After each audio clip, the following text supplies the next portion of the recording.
সহজ পাঠের পঞ্চম পাঠ। চুপ করে বসে ঘুম পায়, চলো ঘুরে আসি, ফুল তুলে আনি, আজ খুব শীত, কচু পাতা থেকে টুপ টুপ করে হিম পড়ে, ঘাস ভিজে, পা ভিজে যায়, দুঃখী বুড়ি উনুন ধারে উবু হয়ে বসে আগুন পোহায় আর গুনগুন গান গায়। গুপি টুপি খুলে শালমুড়ি দিয়ে শুয়ে আছে, ওকে চুপি চুপি ডেকে আনি, ওকে নিয়ে যাব কুল বনে, কুল পেড়ে খাবো। কুল গাছে টুনটুনি বাসা করে আছে, তাকে কিছু বলি নে, আজ বুধবার ছুটি।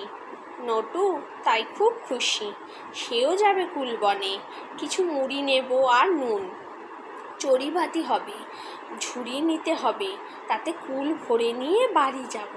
উমা খুশি হবে, উষা খুশি হবে, বেলা হলো মাঠ ধুধু করে, থেকে থেকে হু হু হাওয়া বয়, দূরে ধুলো ওড়ে, চুনিমালি কুয়ো থেকে জল তুলে আর ঘুঘু ডাকে, ঘু ঘু।